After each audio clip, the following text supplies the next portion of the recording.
What's good, everybody? If you're a first time viewer of my content or this video, make sure you like the video and subscribe to my YouTube channel and turn on those notifications. So, as you can see, we are reviewing a particular Fox Soul show called Being Black. Lovely host, as you can see, the woman with the locks. And this woman had 4 people on the panel. 2 people that I'm familiar with, Cynthia G and Dr. Umar Johnson.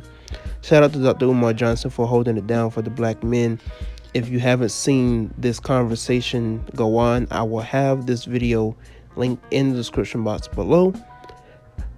But I wanted to give my own personal feels and my own personal perspective concerning what was done and said in this particular dialogue between Dr. Umar Johnson and the other people on the panel, but specifically Cynthia G. Now, overall, with the conversation that was had, I wanted it to be very constructive. I wanted it to be very functional, but it just wasn't. And it wasn't on Dr. Umar, so, don't blame him. And it wasn't on Dwayne Brown. It was specifically on Cynthia G.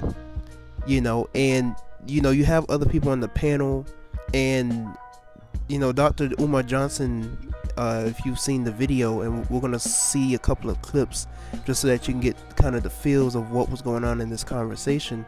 Dr. Umar wanted to point out how black men and black women have been hurt. Black men and black women have equally played the part in destroying their own civilization.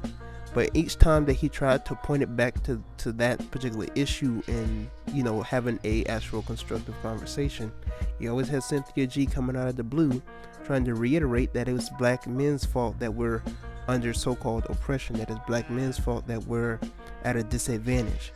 So without any further ado, I want to show you a couple of clips and a couple of things that were said in this conversation, and then we'll head back to the comment section. Let's get into it. With this whole fight between black men and black women, it's like the women forgot about the kids. It's like it's this whole war going on, and it's like the kids be damned. My wife's father's always been there for her. I'm there for my wife. My grandparents were there. I have married lineage. I can go back 400 years of marriages, so I don't know what that's about. Be that as it may, it's very well documented. Yes, because I feel like when you can name all of these things so eloquently and so beautifully, and yet y'all still fail at being able to do these things after years and years and years and years and years of trying, where do we find a new solution? Because if you can't talk to each other, if the old men are scared of these new boys because they're a lot wilder than y'all were, because they're a lot more buck than y'all were, what ends up happening is I see that a lot of y'all see these young boys, and instead of addressing them, y'all are afraid of them, and so you walk away and say, well, that's their generation's problem. And it can't just be that generation's problem. Like Sin has been continuously saying, if I have to just answer the question with a yes or no, my answer is no, because the war that we're fighting for black men is the one that black men are fighting within themselves. Is it about adjacency to whiteness? Is it about being able to assimilate to that white hand? Or is it really about the freedom of black men and the black family and the black community? Together, or we will perish together. The black man cannot survive without his woman, and the black woman cannot survive without her man. And the issue that I take with my 2 sisters' narrative is I hear a lot of criticism. I hear a lot of condemnation, but I don't hear any empowerment. I don't hear any solutions coming from either one of them. It appears as if that there is a hatred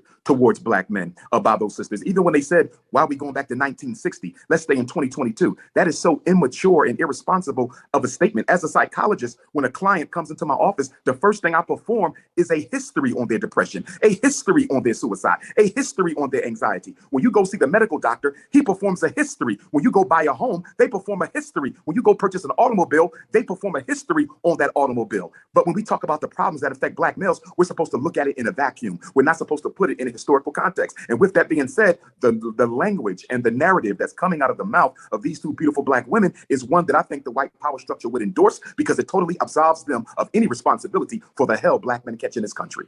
Cynthia G, you did say, why are we going all the way back to 1960? There is some truth to history when it comes to evaluating anything or anyone. So what do you say to that? The reality is, Dr. Umar can sit up here and list all the different ways that the system is disenfranchising black men and black men in a victim boat. But the reality is, what he cannot tell you is what black men did in response to it, because they did nothing. They laid down and they nested under the skirt of their non-black preferences, only to complain that whenever they commit a crime, they're not getting off like they did. So let's find out. Dr. Umar, what have black men done? Well, number one, again, I think that it is such a shame coming from a psychological perspective that we seek to heal our wounds as a people by relying on unprofessional testimony by individuals who have a vendetta against the opposite gender in their community. When you hear Sister Cynthia speak, you can hear a hurt and a pain and a hatred towards Black men. We cannot find an effective solution to Black male-female relationship issues or the oppression of Black men or Black women when the people at the table having the conversation have negative emotional and pathological interests in the conversation that are not. Umar, the question wasn't about my emotional state. The question was, what did Black men do in response to their disenfranchisement? But what you're not doing is telling us what Black men did. I believe he'll get there, Dr. Umar. Dr. Umar. And I'll end it quickly, Sister Tammi.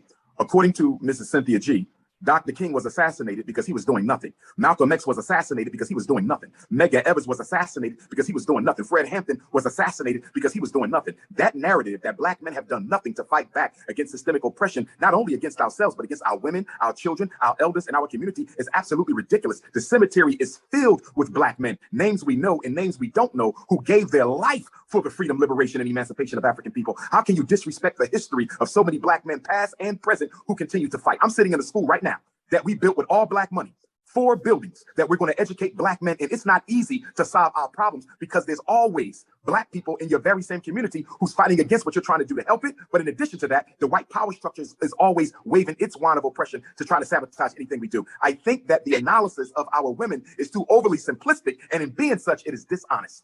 They've done so much. You've only listed names and not accomplishments, though. You've only listed names and not accomplishments, though. You've only listed names and not accomplishments, though. You've only listed names and not accomplishments, though. You've only listed names and not accomplishments, though. You've only listed names and not accomplishments, though. You've only listed names and not accomplishments, though. You've only listed names and not accomplishments, though. And Black men have worked in tandem with white supremacy since they've become in contact with it. And this is why I say in the Black community, we have very disingenuous, very dishonest discussions, especially when it's regarding Black men, because we do have a Black male worshiping culture. So what we do within that culture, and Umar Johnson is showing it today, is absolve Black men from any accountability for what they've done. Number one, we wouldn't be in a system of white supremacy had it not been for Black men. So if you want to go all the way back to history, then let's go back to history when Black men were selling their own people into white supremacy. Let's go back into history when 16 years off the plantation, Black men weren't worried about a war being waged on them. They were worried about getting access to white women. That's what you were worried about.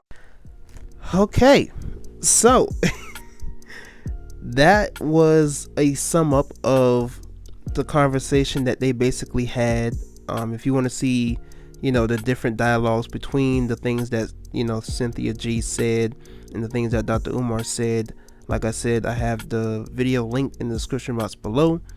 But I just find it very interesting, like what she brought to this conversation was very, very dysfunctional, in that it brought no solutions. It didn't even open a doorway to even talk about solution.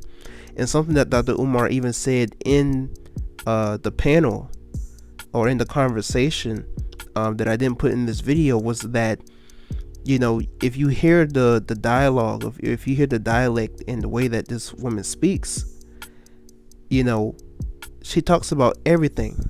She demeans, she minimizes, she judges, she criticizes, she does everything when it concerns Black men, but she never empowers, right?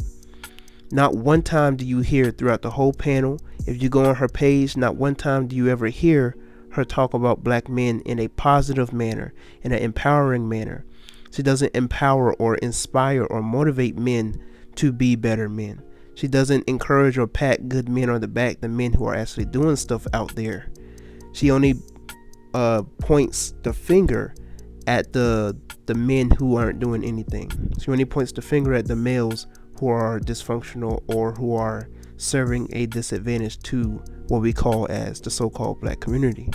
What's even more disheartening about this whole situation is that Hope, she, quote unquote, is not a Black woman. As you can see here, Dr. Umar posted this on Instagram and had a big issue with that, and I don't blame him, because he if you hear constantly throughout his conversation, he talks about these 2 beautiful, intelligent Black women, these 2 beautiful, intelligent sisters, and lo and behold, Hope isn't a woman. Biologically, Hope is a man. We're not going to get into the labels and the correct terminologies and stuff, but that's just what it is. And so that's just something that needs to be understood and acknowledged. You have Dr. Umar coming into this conversation, thinking that he's talking to 2 different women on this panel when it's just Cynthia G. In the comment section, one person says, how can I take this conversation seriously when one of them is not a real woman trying to speak from a Black woman's perspective? That alone is one of the dysfunctions in our community. Another person says getting a biological male to speak on women's issues is hella disrespectful. You have to let other guests know. Another person says it is amazing to me that Hope can rattle off all the ways that black men fail the black community but doesn't acknowledge that they started off as a black man. Another person says Cynthia G has truly been hurt. You can tell in her tone and delivery. I hope she receives the help that she needs. And concerning the black fetus, another comment says conveniently there's not enough time to address Cynthia G's abort black boy fetuses video. Fascinating.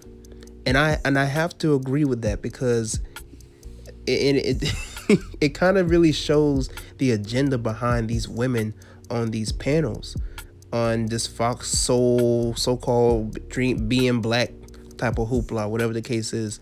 They have enough time to try and, dissect what Dr. Umar means, going over like a minute just trying to talk about something that he said concerning the civil rights movement, but they couldn't even give Cynthia G 30 seconds on the panel just to elaborate or to clarify what she means by aborting or annihilating black male fetuses. It is truly beyond me. But that is all the time that I have for today. Make sure you share this video with other people. Let me know in the comment section below how you personally feel about this topic and this conversation at hand. Like the video, subscribe to my YouTube channel, and share this video with other people. Until next time, I'm Tyrone, and I'm out.